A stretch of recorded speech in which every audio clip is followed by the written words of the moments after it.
વિદ્યાર્થી મિત્રો, આપણે સંબંધનો ખ્યાલ મેળવ્યો. હવે આ વિડીયોમાં આપણે આગળ સંબંધના એક વિશિષ્ટ પ્રકારની વાત કરવાની છે. સંબંધનો જ એક પ્રકાર છે વિધેય. એક ચોક્કસ પ્રકારનો સંબંધ એટલે વિધેય. તો આ વિડીયોમાં આપણે વિધેય વિશે સમજીએ. વિધેય કોને કહેવું? તો વિધેયની ડેફિનેશન આ પ્રમાણે છે. A is not equal to 5. B is not equal to 5. F is subset of A cross B. મેં શબ્દોમાં લખવા કરતા સંકેતમાં લખવાનું વધારે પસંદ કર્યું છે. એનો મિનિંગ આપણે સમજીએ. A is not equal to 5, B is not equal to 5, F is subset of A cross B, F is not equal to 5. હવે કન્ડિશન શરૂ થાય છે. શરત: જો પ્રત્યેક A belongs to capital A ને સંગત અનન્ય ક્રમયુક્ત જોડ A, B belongs to F મળે તો F ને A થી B નું વિધેય કહેવાય. તેને સંકેતમાં F from A to B વડે દર્શાવાય. આ પ્રમાણે વિધેયની વ્યાખ્યા છે બાળકો. સમજીએ આપણે. A is not equal to 5 એટલે A અરિક્ત ગણ છે. A is not equal to 5 એટલે A અરિક્ત ગણ છે. B પણ અરિક્ત ગણ છે. A અને B બે અરિક્ત ગણો છે. F is subset of A cross B. F A cross B નો સબસેટ છે. અહીંયા આપણે સ્ટોપ કરી દઈએ. તો F શું છે એ તમે વિચારો. મારા ખ્યાલથી મિત્રો તમને આઈડિયા આવી ગયો હશે જો આગળનો અભ્યાસ બરાબર કર્યો હોય. F A cross B નો સબસેટ છે એટલે કે F સંબંધ છે. આપણે બોલીએ A cross B ના પ્રત્યેક ઉપગણને સંબંધ કહેવાય. તો અત્યારે F is subset of A cross B છે. તો F સંબંધ છે. A is not equal to 5, B is not equal to 5. તો A cross B ના પ્રત્યેક ઉપગણને સંબંધ કહેવાય. એટલે અહીંયા સુધી આપણે સ્ટોપ કરીએ ડેફિનેશનને. તો F પોતે સંબંધ છે. ડેફિનેશન આગળ વધારીએ તો સ્પષ્ટ લખેલું છે કે F is not equal to 5. આ ડેફિનેશન કદાચ હમણાંની NCERT ની બુકમાં આટલી પરફેક્ટ જોવા નહીં મળે. મને જે યોગ્ય લાગી છે ડેફિનેશન મેં અહીંયાથી લીધી છે. બધી બુકો તપાસીને બુકોમાંથી જ લીધી છે. મારા ઘરની વ્યાખ્યા નથી. F is subset of A cross B. F is not equal to 5. F ખાલી ગણ નથી. એટલે F સંબંધ છે પણ F તરીકે ખાલી ગણને નહીં લેવું.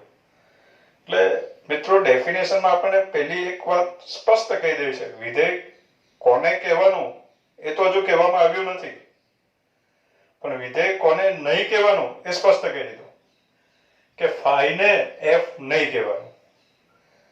એટલે જે ખાલી સંબંધ છે, ખાલી ગણ પણ સંબંધ છે આપણને ખબર છે, કારણ કે ખાલી ગણ A cross B નો સબસેટ છે. સબસેટ છે તો સંબંધ છે, પણ ખાલી ગણને F નથી કહેવાનું. એટલે કે ખાલી ગણ એ વિધેય નથી. પેલા કોણ વિધેય નથી એ ક્લિયર કરી દીધું કે ફાઈને F કહેવાનું નથી. હવે કોને F કહેવાનું છે એના માટે શરત. કે જો પ્રત્યેક small a belongs to capital a ને સંગત અનન્ય ક્રમયુક્ત જોડ a, b belongs to f મળે, એટલે કે ગણ એના પ્રત્યેક સભ્યને સંગત અનન્ય ક્રમયુક્ત જોડ a, b f ના સભ્ય તરીકે હોય. f શું છે? a ક્રોસ b નો સબસેટ. તો a ક્રોસ b માં ગણ એના પ્રત્યેક સભ્યને સંગત અનન્ય ક્રમયુક્ત જોડ f માં દેખાય, f માં મળે કે મળે મીન્સ કે દેખાય. તો f ને a થી b નું વિધેય કહેવાય. તેને સંકેતમાં f from a to b વડે દર્શાવે. દાખલા તરીકે બહુ ક્લિયર નહીં થાય આમ જોવાથી, સીધું ઉદાહરણ સમજીએ આપણે. ધારો કે a is not equal to 5, એટલે આપણે લઈ લઈએ ગણ એમાં બે સભ્યો છે. ધારો કે ગણ એમાં બે સભ્યો 1 અને 2 છે. જે નંબર્સ યાદ આવ્યા એ પ્રમાણે લઈ લીધા છે. ગણ બી માં બે નંબર્સ આપણે લઈ લઈએ. ધારો કે ગણ બી ના બે નંબર 4 અને 6 છે, એમ સમજી લઈએ. આ પ્રમાણે નંબર્સ આપણે લઈ લીધા છે. બહુ મોટા ગણ નથી લીધા, એનું પણ કારણ છે. અત્યારે a is equal to set of 1 to b is equal to set of 4, 6. a is not equal to 5, b is not equal to 5. બંને શરતનું પાલન થઈ ગયું. a ક્રોસ b મેળવીએ, પછી એના સબસેટની વાત કરીએ. તો a ક્રોસ b ગણ એમાં બે સભ્ય છે, ગણ b માં બે સભ્ય છે, એટલે a ક્રોસ b ના સભ્યોની સંખ્યા 2 દુ 4, 4 સભ્યો મળે. દરેક સભ્ય ક્રમયુક્ત જોડ. a ક્રોસ b નો પ્રત્યેક સભ્ય ક્રમયુક્ત જોડ પ્રકારનો. a ક્રોસ b એટલે સેટ ઓફ ઓલ xy એવી તમામ ક્રમયુક્ત જોડોનો ગણ કે જેનો પ્રથમ ઘટક ગણ એનો સભ્ય હોય અને બીજો ઘટક ગણ b નો સભ્ય હોય. તો અત્યારે આવશે 1, 4, 1, 4, 1, 6, 2, 4 અને 2, 6 આ પ્રમાણે આવે. આ a ક્રોસ b છે. a ક્રોસ b માં 4 સભ્યો છે. હવે a ક્રોસ b માં 4 સભ્યો છે, તો a ક્રોસ b ના આપણે ઉપગણો લખીએ. તો a ક્રોસ b માં ઉપગણોની સંખ્યા, સભ્યોની સંખ્યા 4 છે, તો a ક્રોસ b ના ઉપગણોની સંખ્યા 2 ની 4 ઘાત એટલે 16 ઉપગણ મળે. 16 ઉપગણ મળે એ 16 ઉપગણને a થી b ના સંબંધ કહેવાય. એટલે આપણને 16 સંબંધ મળે. 16 સંબંધમાંથી પહેલો સંબંધ 5 મળે. બરાબર? ઉપગણો a ક્રોસ b ના આપણે ઉપગણો લખીએ તો 16 ઉપગણ મળે. મારે દરેક ઉપગણ નથી લખવા, પણ એનો પહેલો જે ઉપગણ છે 5, 5 ને વિધેય કહેવાનું નથી. 5 is not equal to f. 5 f નથી. 5 ને આપણે વિધેય નથી કહેવાનું, સ્પષ્ટ ના પાડી દીધી છે. હવે હું એક સભ્યવાળો ઉપગણ લઉં. a ક્રોસ b ના ઉપગણો, દરેક ઉપગણ લખતો નથી, 16 ઉપગણો છે. તો એક સભ્યવાળો ઉપગણ હું લઉં તો આ સેટ ઓફ 1, 4 આ એક સભ્યવાળો ઉપગણ લીધો. f a ક્રોસ b નો સબસેટ છે. આ સબસેટ લીધો આપણે. આ વિધેય છે કે નહીં તે આપણે ચકાસવાનું છે. સંબંધ છે R1 એમ કહીએ. આ સંબંધનું નામ છે R1 એમ સમજો. તો એ વિધેય છે કે નહીં? તો આપણી કન્ડિશન છે પ્રત્યેક small a belongs to capital A. ગણ એના પ્રત્યેક સભ્યને સંગત અનન્ય ક્રમયુક્ત જોડ a, b belongs to f મળે. f માં દેખાવું જોઈએ, સંબંધમાં દેખાવું જોઈએ. ગણ એના પ્રત્યેક સભ્યની અનન્ય ક્રમયુક્ત જોડ. દાખલા તરીકે પ્રત્યેક સભ્ય એટલે એક પછી એક એમ બધાની ગણતરી કરી લઈએ આપણે. તો 1 બિલોંગ્સ ટુ a માટે ક્લિયર કરીએ. 1 બિલોંગ્સ ટુ a માટે અનન્ય ક્રમયુક્ત જોડ આ સંબંધમાં છે કે નહીં? એક અને માત્ર એક. 1 બિલોંગ્સ ટુ એટલે પ્રથમ ઘટક તરીકે 1 દેખાવો જોઈએ, કારણ કે એના સભ્ય પ્રથમ ઘટકમાં છે. તો પ્રથમ ઘટક તરીકે 1 દેખાય એવી અનન્ય ક્રમયુક્ત જોડ આમાં દેખાવી જોઈએ. તો દેખાય છે પ્રથમ ઘટક તરીકે 1 હોય એવી એક અને માત્ર એક અનન્ય. મિત્રો, અનન્ય એટલે કે એક અને માત્ર એક. એકથી વધારે પણ નહીં, એકથી ઓછી પણ નહીં. એક અને માત્ર એક ક્રમયુક્ત જોડ આમાં દેખાય છે. પણ આટલાથી નહીં ચાલે. સ્પષ્ટ કીધું છે ગણ એના પ્રત્યેક સભ્યને સંગત અનન્ય ક્રમયુક્ત જોડ સંબંધમાં દેખાવી જોઈએ, સંબંધમાં મળવી જોઈએ. તો ટુ બિલોંગ્સ ટુ એ માટે જો ટુ બિલોંગ્સ ટુ એ માટે અનન્ય ક્રમયુક્ત જોડ આ સંબંધમાં છે નહીં. પ્રથમ ઘટક 2 હોય એવી એક પણ જોડ નથી. તો ટુ બિલોંગ્સ ટુ એ માટે અનન્ય ક્રમયુક્ત જોડ આ સંબંધમાં નથી. આ સંબંધ જે છે એ શરતનું પાલન કરતો નથી. સંબંધ બિચારો સંબંધ જ રહી ગયો, એ વિધેય બન્યો નહીં. એટલે આ જે સંબંધ છે એ વિધેય બની શક્યો નહીં, વિધેય નથી બન્યો. એટલે આપણે આ જે A ક્રોસ B ના સબસેટ છે એ ચેક કરીએ છીએ. વિધેય ક્યારે બનશે? ડેફિનેશન ક્લિયર કરીએ છીએ કે ગણના પ્રત્યેક સભ્યને સંગત અનન્ય ક્રમયુક્ત જોડ આ સંબંધમાં દેખાવી જોઈએ. વનને સંગત અનન્ય ક્રમયુક્ત જોડ છે. વનને સંગત મીન્સ કે વન પ્રથમ ઘટક તરીકે જોઈએ. A ક્રોસ B નો સબસેટ છે તો એનો સભ્ય પ્રથમ ઘટક તરીકે જોઈએ, એટલે વન પ્રથમ ઘટક તરીકે હોય એવી એક અને માત્ર એક જોડ સંબંધમાં આપણને દેખાવી જોઈએ. જો દેખાય તો એમ કહીશું પ્રત્યેકની, તો એમ કહીશું કે સંબંધ વિધેય છે. પણ આ સંબંધ વિધેય બન્યો નહીં. ક્લિયર? બીજા સંબંધની વાત કરીએ આપણે. સંબંધનું નામ લખું R2. R2 is equal two set of 1 6 આ પ્રમાણે લઈએ. તો અહીંયા 1 બિલોંગ્સ ટુ A માટે અનન્ય ક્રમયુક્ત જોડ આ સંબંધમાં છે. એક અને માત્ર એક, વન પ્રથમ ઘટક હોય એવી એક અને માત્ર એક જોડ આ સંબંધનો સભ્ય છે. પણ ટુ બિલોંગ્સ ટુ A માટે અનન્ય ક્રમયુક્ત જોડ આમાં નથી. એટલે આ સંબંધ પણ વિધેય નહીં બને. આ સંબંધ પણ વિધેય બની શકે નહીં. એ પણ વિધેય નહીં બનશે. શરતનું પાલન કરવામાં નિષ્ફળ ગયો સંબંધ. એટલે સંબંધ બિચારો સંબંધ જ રહી ગયો. ચોક્કસ પ્રકારનો સંબંધ એ વિધેય બનશે. દાખલા તરીકે ત્રીજો સંબંધ લો, R3 સેટ ઓફ 2 4. મિત્રો ક્લિયર થઈ ગયું હશે કે 1 બિલોંગ્સ ટુ A ની અનન્ય ક્રમયુક્ત જોડ આ સંબંધમાં નથી. 2 બિલોંગ્સ ટુ A ની અનન્ય ક્રમયુક્ત જોડ આમાં છે. મિત્રો for every small a belongs to capital A ની અનન્ય ક્રમયુક્ત જોડ સંબંધમાં દેખાવી જોઈએ. તો અત્યારે 1 બિલોંગ્સ ટુ A માટે અનન્ય ક્રમયુક્ત જોડ નથી, એટલે આ સંબંધ વિધેય બની શકે નહીં. એ જ પ્રમાણે એક સભ્યવાળો બીજો સંબંધ 2,6 એ પણ વિધેય બની શકે નહીં. એ પણ વિધેય નહીં બની શકે. એટલે મિત્રો એક બાબત ક્લિયર થઈ ગઈ કે ગણેમાં 2 સભ્ય છે. દરેક સભ્યની ગણેના પ્રત્યેક સભ્યની અનન્ય ક્રમયુક્ત જોડ જો સંબંધમાં દેખાવી જોઈએ એમ કહેવામાં આવે તો સીધી વાત છે કે તે સંબંધમાં 2 જોડ તો હોવી જ જોઈએ. 2 અને માત્ર 2 જોડ હોવી જોઈએ. એટલે જે સંબંધમાં અત્યારે આ ગણેમાં 2 સભ્ય છે એટલા માટે 2 અને માત્ર 2 જોડ દેખાવી જોઈએ. આ બધા જ સંબંધમાં એક ક્રમયુક્ત જોડ છે. એટલે સીધી વાત છે કે કોઈ એક સભ્ય સંકળાશે, કોઈ એક સભ્યને સંગત અનન્ય જોડ મળશે, બીજાને સંગત અનન્ય જોડ નહીં મળશે. એટલે એ વિધેય બની શકશે નહીં. એટલે આમાંનો એક પણ સંબંધ વિધેય નથી બન્યો. હવે મિત્રો 2 ક્રમયુક્ત જોડ હોય એટલે વિધેય બનશે જેવું જરૂરી નથી. કારણ કે હું એક પાંચમો સંબંધ લઉં R5. તો R5 ઇઝ ઇક્વલ ટુ હું 2 સભ્યો લઈ લઉં.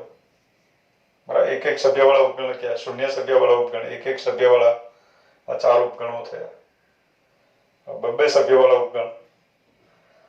દરેક ઉપગણ લખશું નહીં, હવે જોઈએ આપણે 1 4 1 6 એવું લખીએ. આ પ્રમાણે 2 સભ્યો છે. તો અહીંયા મિત્રો ગણ એના સભ્ય 1 ને સંગત અનન્ય ક્રમયુક્ત જોડ આ સંબંધમાં છે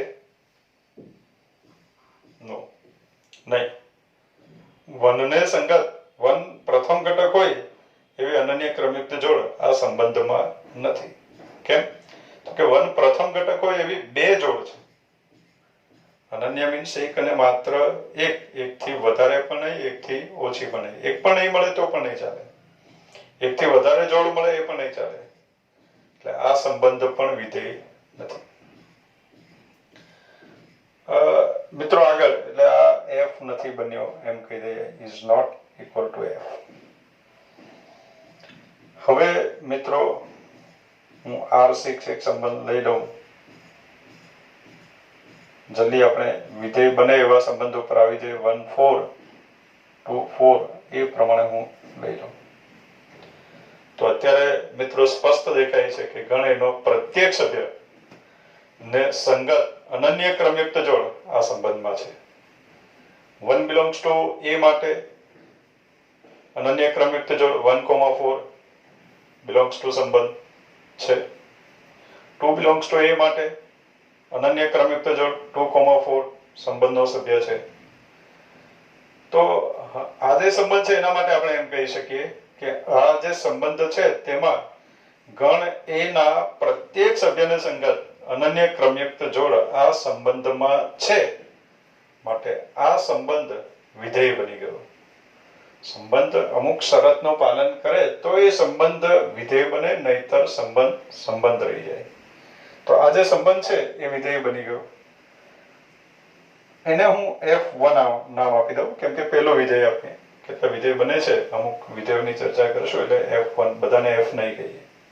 એટલે આ એક વિધેય બની ગયું, કારણ કે ગણ એના પ્રત્યેક સભ્યને સંગત અનન્ય ક્રમયુક્ત જોડ આ સંબંધમાં મળે, એટલે એને આપણે વિધેય કહીશું.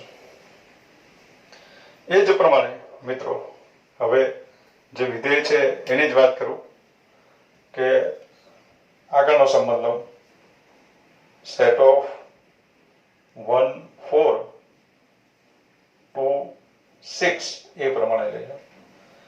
તો આ જે સંબંધ છે એમાં પણ ગણ એના પ્રત્યેક સભ્યની અનન્ય ક્રમયુક્ત જોડ આ સંબંધમાં આવેલી છે. તો આ સંબંધ પણ વિધેય બની ગયો, એને આપણે કહી દઈએ F2. બીજું વિધેય બન્યું આપણી પાસે. એ બે સભ્યવાળા બધા જ સંબંધ વિધેય હોય એવું નથી. આપણે હવે જે વિધેય છે એના ઉદાહરણ લઈએ. હવે R8 is equal to set of 1 6 2 4. તો આ જે સંબંધ છે એ પણ વિધેય બની ગયો. કેમ વિધેય બની ગયો ખ્યાલ આવી ગયો છે હવે મિત્રો, કે ગણ એનો પ્રત્યેક સભ્યને સંગત અનન્ય ક્રમયુક્ત જોડ આ સંબંધમાં છે, એટલે એ વિધેય બની ગયો. એ જ પ્રમાણે આગળ એક સંબંધ લખીએ આપણે, R9 is equal to set of F1 F2. આ જે વિધેય બન્યા પછી એને નંબર 3 આપી દો, F3. R9 is equal to set of 1 6 2 6 એવું લખી દો. તો આ જે સંબંધ છે એ પણ વિધેય બની ગયો, કારણ કે ગણ એના પ્રત્યેક સભ્યની અનન્ય ક્રમયુક્ત જોડ આ સંબંધમાં છે. એટલે ખરેખર મિત્રો બબ્બે સભ્યવાળા 6 ઉપગણ મળે. બબ્બે સભ્યવાળા 6 ઉપગણ મળે. ઉપગણ કેટલા મળે? તો કે આમાં 4 સભ્યો છે. 2 સભ્યવાળા ઉપગણ બનાવવું છે તો 4 માંથી 2 ની પસંદગી કરવી પડે. 4 સભ્યોમાંથી 2 ની પસંદગી 6 પ્રકારે કરી શકાય, એટલે આપણે 6 ઉપગણો બનાવી શકીએ. તો એ 6 ઉપગણોમાંથી આ ઉપગણ સંબંધ નથી બન્યો, 4 ઉપગણો સંબંધ બની ગયા. જો એક ઉપગણ એવો હશે કે જે સંબંધ બનશે નહીં, એવું લખતો નથી. હવે 6 ઉપગણોમાંથી 4 ઉપગણો સંબંધ બને, અને 3 સભ્યવાળા ઉપગણો આપણે લઈએ, 3 સભ્યવાળા. તો આપણી પાસે ગણ એમાં તો 2 સભ્ય છે. હવે 3 સભ્યો લઈશું તો કોઈ પણ એકની જોડ, કોઈ પણ એક સભ્યની જોડ રિપીટ થશે. દાખલા તરીકે 3 સભ્યવાળો કોઈ સંબંધ લઉં, સેટ ઓફ 1 4 2 4 2 6. આ 3 સભ્યવાળો ઉપગણ છે. તો આપણી પાસે ગણ એમાં 2 સભ્ય છે, અને અહીંયા 3 જોડ લખી તો સીધી વાત છે કે કોઈ પણ એક સભ્યની જોડ રિપીટ થવાની છે. તો એ સંબંધ વિધેય બની શકે નહીં, એ વિધેય નહીં બની શકે. એટલે એનો મિનિંગ એવો થયો કે ગણ એમાં બે સભ્ય છે તો જે ગણમાં જે સંબંધમાં બે ક્રમયુક્ત જોડ હશે એ જ સંબંધ બનશે, પણ એ તમામ સંબંધ વિધેય એ સંબંધ વિધેય બનશે, પણ એવા તમામ સંબંધ વિધેય બનશે એવું પણ નહીં. અત્યારે બે ક્રમયુક્ત જોડ ધરાવે એવા 4 ઉપગણ છે, એમાંથી 6 ઉપગણ છે, એમાંથી 4 સંબંધ વિધેય બન્યા, બાકીના 2 સંબંધ વિધેય નથી બન્યા. જ્યારે 3 જોડ વાળો એક પણ સંબંધ વિધેય નહીં બની શકશે. 3 જોડ વાળા આમાં 4 સભ્યો છે એટલે 3 જોડ વાળા 4 ઉપગણ આપણે બનાવી શકીએ. 3 જોડ વાળા 4 ઉપગણ, આમાં 3 જોડ છે એવા 4 ઉપગણ આપણે બનાવી શકીએ. એમાંથી એક પણ સંબંધ વિધેય હોઈ શકે નહીં. 4 સભ્ય વાળા તો કે આ ગણ પોતે પણ એનો ઉપગણ હોય એટલે 4 સભ્ય વાળો એક ઉપગણ બનાવી શકાય, અને એ ઉપગણ પણ સંબંધ છે પણ વિધેય હોઈ શકે નહીં, જેને આપણે સાર્વત્રિક સંબંધ બોલીએ, એ પણ વિધેય નથી. એટલે આ પ્રમાણે અત્યારે 4 વિધેય બન્યા. એટલે આ જે વિધેય બન્યા અને કહેવાય A થી B નું વિધેય. આ A થી B નું વિધેય છે, આ પણ A થી B નું વિધેય છે, આ A થી B નું વિધેય છે, આ A થી B નું વિધેય છે. એટલે A થી B ના 4 વિધેયો આપણને મળ્યા. હવે એક સંબંધ હું અહીંયા લઈ લઉં, દાખલા તરીકે R6 એ હવે વિધેય બની ગયું છે એટલે એને હું F1 કહું. સંબંધ વિધેય બની ગયો, અપગ્રેડ થઈ ગયો, વિધેય બન્યો એટલે એને હું F1 કહી દઉં is equal two set of 1 4 2 4. આ સંબંધ વિધેય બની ગયો. અને વેન આકૃતિથી પણ દર્શાવી શકાય. આમાં 2 સભ્યો છે 1 2, 2 સભ્યો છે 4 5, 1 4 સાથે સંબંધ ધરાવે, 2 પણ 4 સાથે સંબંધ ધરાવે. આ જે સંબંધ છે એ હવે વિધેય બની ગયો છે, આ વિધેય બની ગયો. હવે મિત્રો આપણે સંબંધ જ્યારે સમજાવ્યું ત્યારે વાત કરી કે સંબંધમાં જે ક્રમયુક્ત જોડો હોય એ ક્રમયુક્ત જોડના પ્રથમ ઘટકોનો જે ગણ હોય એને સંબંધનો પ્રદેશ કહેવાય. તો અત્યારે વિધેય બની ગયો છે, સંબંધ જ વિધેય બની ગયો. તો આ જે સંબંધ છે એનો પ્રદેશ આપણે લખીએ. તો એનો પ્રદેશ એટલે એને આમ લખશું, પ્રદેશને અંગ્રેજીમાં ડોમેન, પ્રદેશ એટલે એને અંગ્રેજીમાં કહેવાય ડોમેન. અને ડોમેન પરથી આપણે લખશું F1 નો પ્રદેશ એટલે ડોમેન ઓફ F1, એટલે DF1 એવું લખશું. તો DF1 ડોમેન ઓફ F1 બરાબર આ સંબંધનો પ્રદેશ, સંબંધનું નામ R6 હતું પણ એને જ આપણે વિધેય નામ આપ્યું, વિધેય કહી દીધું એટલે F1 નામ આપ્યું. હવે ડોમેન ઓફ F1 બરાબર એમાં જેટલી પણ ક્રમયુક્ત જોડ છે એના પ્રથમ ઘટકોનો ગણ એટલે સેટ ઓફ 1 2 આવ્યો. સેટ ઓફ 1 2 એટલે ગણ 1, એને જ આપણે ગણ 1 કીધું છે. બીજો સંબંધ જે વિધેય બની ગયો એની વાત કરીએ, F2. તો બીજો સંબંધ જે વિધેય બન્યો એમાં જે ક્રમયુક્ત જોડો છે F2 is equal to set of 1 4 2 6 આ પ્રમાણે છે. તો આ વિધેય બની ગયો એનો પ્રદેશ એટલે ડોમેન ઓફ F2, એને આપણે કહીશું ડોમેન ઓફ F2. તો એનો પ્રદેશ આવ્યો, એમાં જેટલી પણ ક્રમયુક્ત જોડ છે એના પ્રથમ ઘટકોનો ગણ. તો એના પ્રથમ ઘટકોનો ગણ એટલે સેટ ઓફ 1 2, જેને આપણે A કહીએ. એ જ પ્રમાણે ત્રીજો જે સંબંધ વિધેય બન્યો એને આપણે F3 કીધું. તો F3 is equal to set of 1 6 2 4, 1 6 2 4. તો એના પરથી domain of F3, domain of F3 એટલે DF3 આ પ્રમાણે થયું is equal to set of 1 2, જેને આપણે A કહીએ. F4 ચોથો પણ સંબંધ જેને આપણે વિધેય તરીકે રજૂ કર્યો છે. આ સંબંધ વિધેય નથી, એને હું કાઢી નાખું. તો અત્યારે F4 is equal to set of 1 6 2 6 આ પ્રમાણે થયું. એનો પ્રદેશ એટલે ડોમેન ઓફ F4, તો DF4 is equal two set of 1 2, જેને આપણે ગણ એ કહીએ. તો મિત્રો આ A થી B નો જે સંબંધ છે, A થી B નો સંબંધ, બરાબર, એ A થી B નો સંબંધ વિધેય બની ગયો.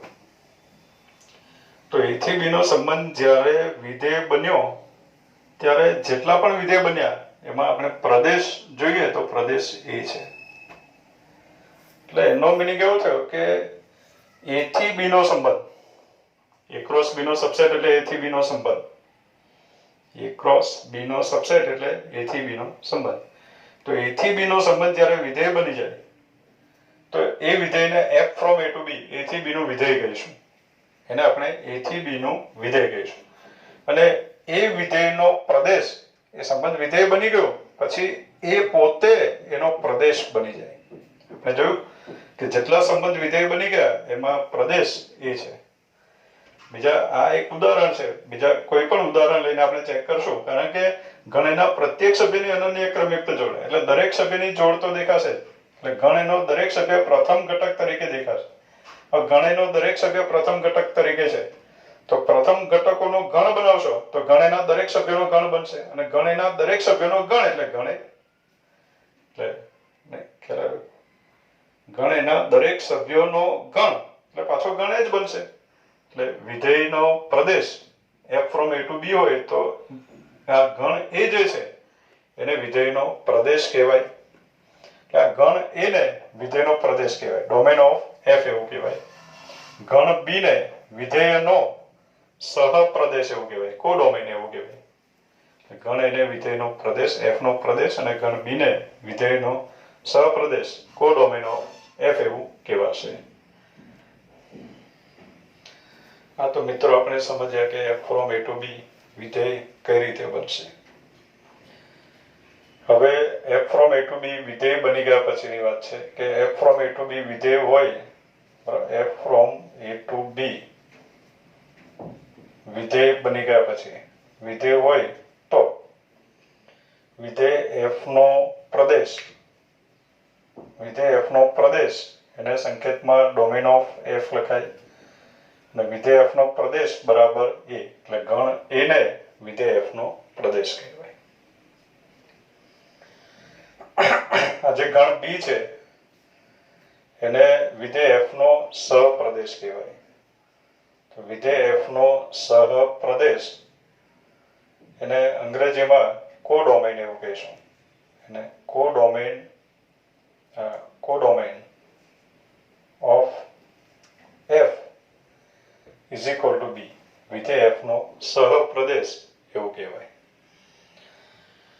મિત્રો આપણે ગણ A બરાબર આ પ્રમાણે બે સભ્યો લીધા હતા 1 2, ગણ B બરાબર બે સભ્યો 4 અને 6 લીધા હતા. તો થોડો ચેન્જ કરી દઉં કે 2 4 કરી દઉં આ પ્રમાણે.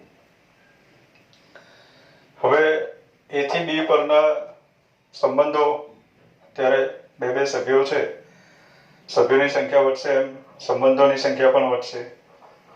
બે સભ્યો છે, A ક્રોસ B ના 4 સભ્યો, A થી B ના 16 સંબંધ, એમાંથી 4 સંબંધ વિધેય બની જાય. તો એ જે વિધેય બને છે એ વિધેય આ પ્રમાણે છે F1 1 2 1 1 2 2 2 આમ લખી શકાય. આ એક સંબંધ વિધેય બની જશે. બીજું F2 is equal to set of 1 4 2 4, આ સંબંધ પણ વિધેય બની જશે. ત્રીજું F3 1 2 2 4, એ પણ વિધેય બની જશે. અને F4 1 4 2 2, એ સંબંધ પણ વિધેય બની જશે. એટલે આ 4 સંબંધ વિધેય બનશે. મિત્રો આપણે સંબંધમાં ચર્ચા કરી કે સંબંધમાં જે ક્રમયુક્ત જોડ હોય એના ક્રમયુક્ત જોડમાં બીજા નંબરે જે ઘટક હોય એનો જે ગણ બને એને આપણે સંબંધનો વિસ્તાર કહીએ. તો અત્યારે વિધેયમાં પણ એમ જ કહીશું કે વિધેયમાં જે ક્રમયુક્ત જોડ છે એમાં બીજા નંબરના ઘટકોનો જે ગણ છે એને આપણે વિધેયનો વિસ્તાર કહીશું. દાખલા તરીકે અત્યારે આર રેન્જ, વિસ્તાર એટલે રેન્જ, વિસ્તાર ને આપણે અંગ્રેજીમાં રેન્જ એમ કહીશું. એટલે રેન્જ ઓફ F1, એક જ વિધેય એફ આપ્યો હોય તો રેન્જ ઓફ એફ RF એમ કહીશું. અત્યારે R F1, range of F1. તો રેન્જ ઓફ F1 બરાબર એમાં જે ક્રમયુક્ત જોડ છે એમાં બીજા નંબરના ઘટકોનો ગણ એટલે સેટ ઓફ 2 આવ્યું. રેન્જ ઓફ F2 બરાબર તો કે સેટ ઓફ 4 આવ્યું. રેન્જ ઓફ F3 બરાબર સેટ ઓફ 2, 4 આવ્યું. એમાં બીજા નંબરના ઘટકોનો ગણ 2 અને 4, 2 સભ્યો છે એમાં. રેન્જ ઓફ F4 બરાબર પણ બીજા નંબરના ઘટકોનો ગણ એટલે 4, 2 એટલે જ આપણે લખી દઈએ 2, 4. એટલે સંબંધનો જે વિસ્તાર છે એના સહપ્રદેશનો, કારણ કે બીજા નંબરના ઘટકોનો ગણ. પણ બીજા નંબરમાં બી ના દરેક ઘટક કાયમ આવે જ એવું જરૂરી નથી. બી ના ઘટકો હોઈ શકે અથવા બી ના અમુક ઘટકો જ હોય એવું પણ બને.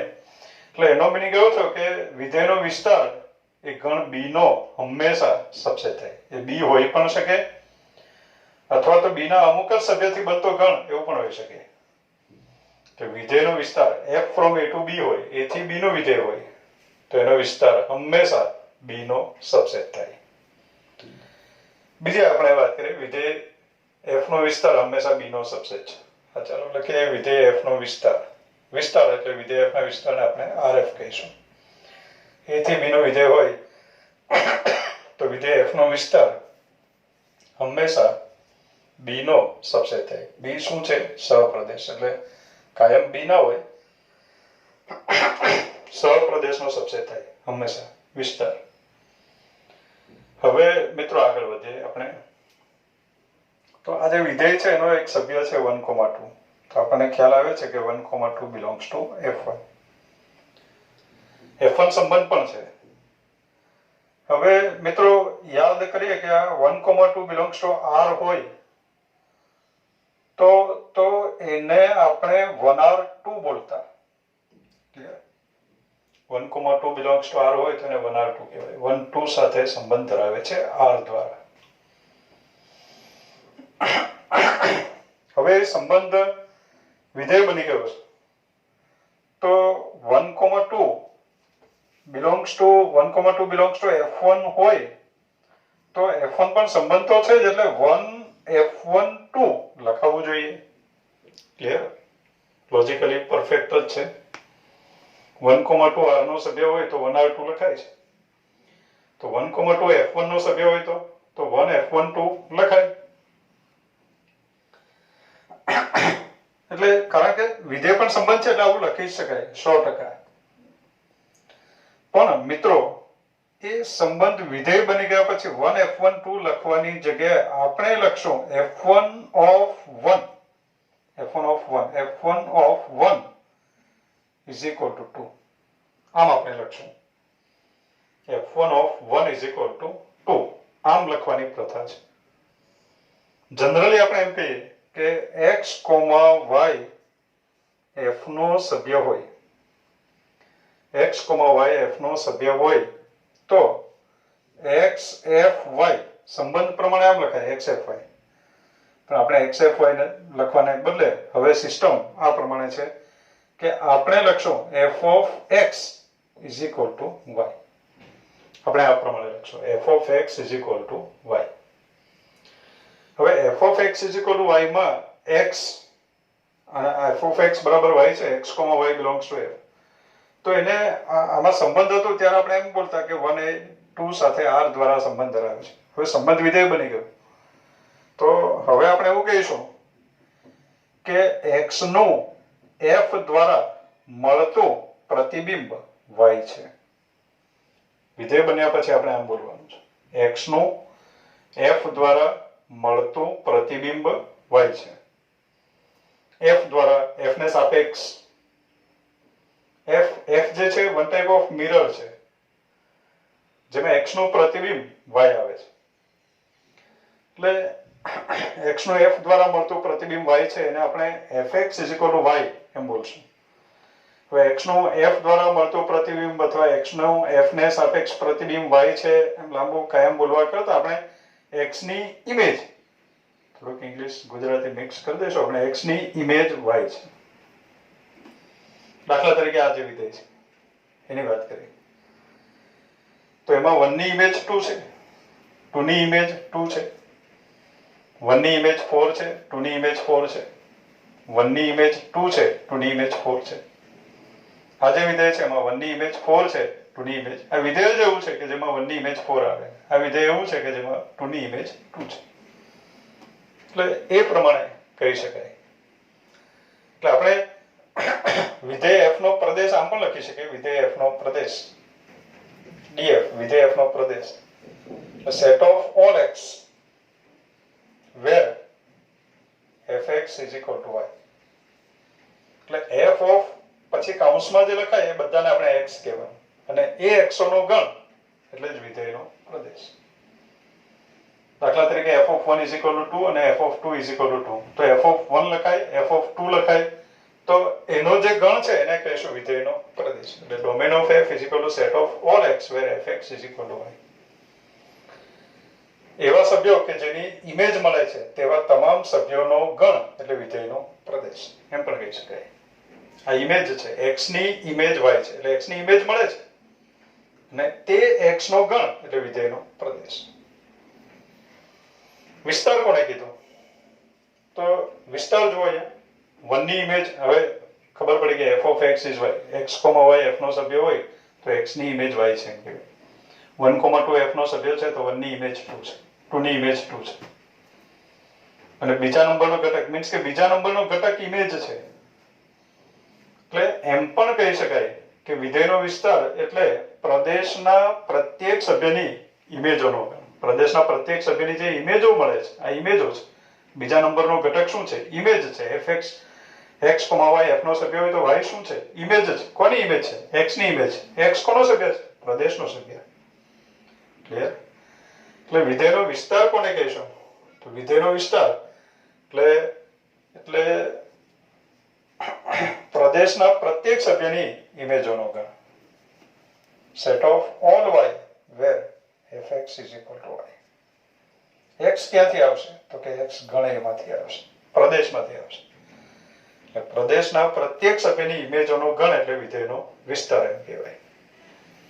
પેલું એક સેન્ટેન્સ પણ અહીંયા હું લખી દઉં કે x, y f નો સભ્ય હોય તો એને xfy લખવું હોય તો લખી શકાય પણ એમ લખવાની સિસ્ટમ નથી, બહુ દેખાશે નહીં એવું બુકોમાં કે ગમે ત્યાં.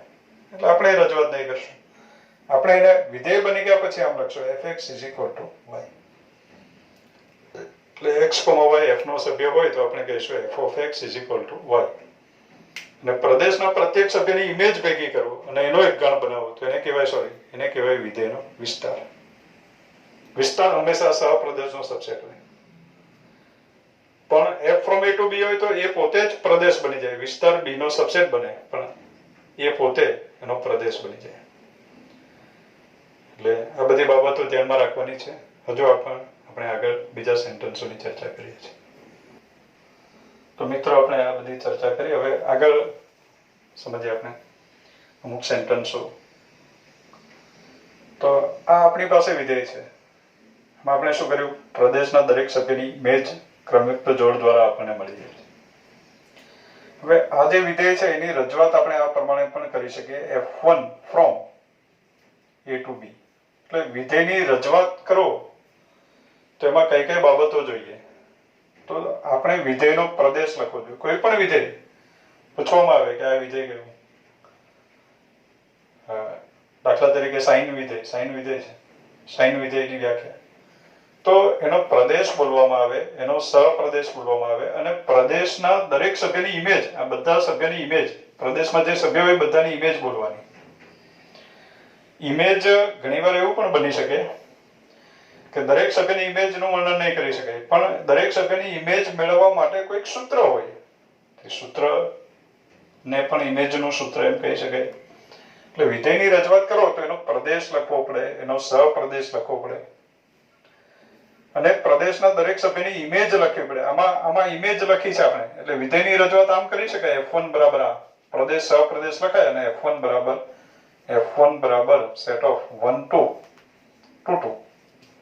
આ વિધેય F1 ની રજૂઆત થઈ ગઈ. પણ હવે દરેક સભ્યની ઇમેજ ઘણીવાર આ અનંત ગણ હોય કે ઘણો મોટો ગણ હોય તો દરેક સભ્યની ઇમેજ નહીં લખી શકાય, તો પછી એ દરેક સભ્યની ઇમેજ માટે કોઈ સૂત્ર હોય. મિત્રો, કાયમ એ સૂત્ર હોય જ એવું જરૂરી નથી. સૂત્ર ના હોય તો પછી દરેક સભ્યની ઇમેજ આ પ્રમાણે રોકડી લખી આપવી પડે. કેશ સૂત્ર હોય, દાખલા તરીકે આજે વિધેય છે F1 from A to B, એટલે આ જે વિધેય છે ને આમ પણ રજૂ કરી શકાય F1 from A to B F1 of x is equal to 2, કારણ કે દરેક સભ્યની ઇમેજ 2 છે. એટલે x ની જગ્યાએ ઇમેજ કોની મળે તો કે પ્રદેશના પ્રત્યેક સભ્યની ઇમેજ મળે. આપણે નક્કી કર્યું કે અહીંયા પ્રદેશના સભ્ય છે પ્રથમ ઘટક, બીજો ઘટક ઇમેજ છે. તો ઇમેજ જશે નહીં મળે, પ્રદેશના પ્રત્યેક સભ્યની ઇમેજ મળે. એટલે અહીંયા પ્રદેશનો સભ્ય મૂકવાનું હોય એટલે આપણને ઇમેજ મળે. ગણેલો સભ્ય 1 મૂકો એટલે F1 of 1 is 2, F1 of 2 is 2 થઈ ગયું. F1 of 1 is 2, F1 of 2 is 2 લખાય ને. x, y f નો સભ્ય હોય તો fx બરાબર y લખાય. તો અહીંયા F1 of 1 is 2, F1 of 2 is 2. અહીંયા પણ એમ કહી શકાય F2 વિધેય. તો F2 વિધેયની રજૂઆત કરવી હોય તો પ્રદેશ લખવાનું, સહપ્રદેશ લખવાનું અને પ્રદેશના પ્રત્યેક સભ્યની ઇમેજ લખવાની. તો અહીંયા પ્રદેશ A છે, સહપ્રદેશ B છે, A ક્રોસ B નો સબસેટ છે એટલે વિધેય પણ A થી B નું જ થયું. હવે F2 ને આ પ્રમાણે તો લખી શકાય, આ તો છે જ. દરેક સભ્યની ઇમેજ આ પ્રમાણે ના લખવી હોય તો પછી આપણે સૂત્ર બનાવશું. અત્યારે F2 of x is 4 દેખાય છે. F2 A થી B પરનું વિધેય છે, ઇમેજ માટેનું આ સૂત્ર છે. પણ ઇમેજમાં x ની જગ્યાએ આપણે શું લખી શકીએ તો x ની જગ્યાએ જે કઈ સભ્ય આવશે એ A માંથી આવશે, એનો સભ્ય છે. પ્રદેશનો દરેક સભ્ય અહીંયા મૂકી શકાય, કારણ કે ઇમેજ કોની મળે પ્રદેશના પ્રત્યેક સભ્યની ઇમેજ મળે. એટલે પ્રદેશનો પ્રત્યેક સભ્ય અહીંયા વારાફરતી મૂકતા જાવ, ઇમેજ મેળવતા જાવ. દાખલા તરીકે ગણમાં 2 સભ્ય છે 1 અને 2, તો 1 ની ઇમેજ મળે 4, 2 ની ઇમેજ મળે 4, એટલે આખો વિધેય આવી ગયો. 1,4 દેખાય છે, 2,4 દેખાય છે. એટલે આમાં આટલું લખ્યું, એમાં આખો વિધેય આવી ગયો. એનો પ્રદેશ આવી ગયો, સહપ્રદેશ આવી ગયો અને પ્રદેશના પ્રત્યેક સભ્યની ઇમેજ મેળવવા માટેનું સૂત્ર આવી ગયું. હવે મિત્રો આમાં મને સૂત્ર, આમાં આપણે એમ કહી શકીએ F3 from A to B, A થી B પરનું વિધેય છે. 1 2 સાથે સંબંધ ધરાવે છે, 2 4 સાથે સંબંધ ધરાવે છે. અથવા તો 1 ની ઇમેજ, હવે વિધેય બની ગયું છે એટલે 1 ની ઇમેજ 2 છે, 2 ની ઇમેજ 4 છે. તો જનરલી આપણે એમ કહી શકીએ કે fx બરાબર 2x. જે સભ્ય છે એના 2 ગણા છે, 1 ની 2 છે, 2 ની 4 છે. હવે આમાં એના સભ્ય વારાફરતી મૂક્યા કરો એટલે એની ઇમેજ આપણને મળ્યા કરે. એટલે આ સૂત્ર છે. આમાં કોઈ સૂત્ર નથી બનતું, અત્યારે મને આઈડિયા આવતો નથી, તમે સૂત્ર બનાવી પણ શકો એવું. તો કાયમ એવું સામાન્ય સૂત્ર બનાવી શકાય એવું જરૂરી નથી. એટલે વિધેય શું કરે, વિધેયનું કામ શું, વિધેય શું કરે તો કે પ્રદેશના પ્રત્યેક સભ્યની ઇમેજ મળે. એટલે પ્રદેશના પ્રત્યેક સભ્યને સહપ્રદેશના અનન્ય સભ્ય સાથે સાંકળે. એટલે વિધેયને બીજી રીતે એમ પણ કહેવાય કે એક ગણના પ્રત્યેક સભ્યને બીજા ગણના અનન્ય સભ્ય સાથે, પ્રત્યેક એક ગણનો પ્રત્યેક અને બીજા ગણનો અનન્ય, એક ગણના પ્રત્યેક સભ્યને બીજા ગણના અનન્ય સભ્ય સાથે સાંકળતો સંબંધ એટલે વિધેય. 2 ગણ હોય આપણી પાસે A અને B, તો ગણેના પ્રત્યેક સભ્યને B ના અનન્ય સભ્ય સાથે સાંકળે એવો સંબંધ એને આપણે વિધેય એમ કહી શકીએ. એટલે વિધેયમાં આ બધા સેન્ટેન્સો આપણે યાદ રાખશું. વિધેયની રજૂઆત કરવા માટે ખાસ ધ્યાનમાં રાખવું કે વિધેયની રજૂઆત આ પ્રમાણે કરાય. F from A to B, fx બરાબર y એ પ્રમાણે. કે વિધેયની રજૂઆત કરો તો વિધેયનો પ્રદેશ બોલવો પડે, સહપ્રદેશ, અને પ્રદેશના પ્રત્યેક સભ્યની ઇમેજ કાં તો બધા જ સભ્યની ઇમેજ આપો કાં તો દરેક સભ્યની ઇમેજ મેળવવા માટેનું સૂત્ર આપો, તો આપણે વિધેયની યોગ્ય રજૂઆત કરી એમ કહી શકાય. મિત્રો, હવે આ જે વિધેય છે f from a to b f to x બરાબર 4, આ બધા વિધેય છે. તો એમાં આપણે ચેન્જ શું કરીએ? આ સૂત્રમાં x ચેન્જ કરીએ, x ને આપણે ચેન્જ કરીએ. x ક્યાંથી આવે? પ્રદેશમાંથી, પ્રદેશનો સભ્ય વાળા પરથી મૂકીએ એટલે x ને આપણે ચલ બોલીએ. એટલે આ x ચલ છે, x ચલ છે. એ ક્યાંથી આવે? ગણ A માંથી. હવે ગણ A જે છે એ R નો સબસેટ હોય. ગણ A R નો સબસેટ હોય. R શું છે? વાસ્તવિક સંખ્યાઓનો ગણ છે. ગણ R વાસ્તવિક સંખ્યાઓનો ગણ છે, એ R નો સબસેટ હોય. તો એમાં પણ વાસ્તવિક સંખ્યા જશે. બધી વાસ્તવિક સંખ્યા નહીં હોય, પણ અમુક તો છે. બધી હોય તો એ પોતે પણ R હોય. એ પોતે R હોય તો પણ સબસેટ તો હોય. એટલે ગણ A R નો સબસેટ છે, તો એનો દરેક સભ્ય પણ વાસ્તવિક સંખ્યા છે. હવે એનો દરેક સભ્ય વાસ્તવિક સંખ્યા છે અને એનો જ દરેક સભ્ય અહીંયા આવશે x ની જગ્યાએ. મીન્સ કે જે ચલ આવશે એ ચલ કેવો થઈ ગયો?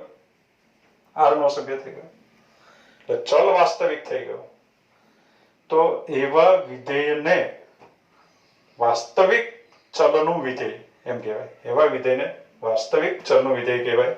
એટલે અહીંયા હું લખી રાખું છું કે f from a to b માં a is subset of R, તો વિધેય f ને વાસ્તવિક ચલનું વિધેય કહેવાય. વાસ્તવિક ચલનું વિધેય કહેવાય. હવે મિત્રો, જે ઇમેજ મળે એ 100% બી માં તો હોય જ. બી પોતે ઇમેજોનો ગણ છે એમ નહીં કહેવાય. ઇમેજોનો ગણ એટલે વિસ્તાર. પણ ઇમેજ જે કંઈ આવશે બી નો સભ્ય તો હોય જ. એટલે બી પણ R નો સબસેટ હોય. તો આ જે ઇમેજ આવે એ બી માંથી જ આવે, તો એ પોતે પણ R નો સભ્ય હોય. એટલે જે ઇમેજ મળે R નો સભ્ય હોય. એટલે બી પણ R નો સબસેટ હોય તો ઇમેજ પણ R નો સભ્ય હોય. તો એવા સમયે ચલ તો વાસ્તવિક છે અને જે ઇમેજ મળી એ પણ વાસ્તવિક છે. તો એવા વિધેયને આપણે કહીશું વાસ્તવિક ચલનું વાસ્તવિક વિધેય. એટલે A is subset of R અને B is subset of R. તો f ને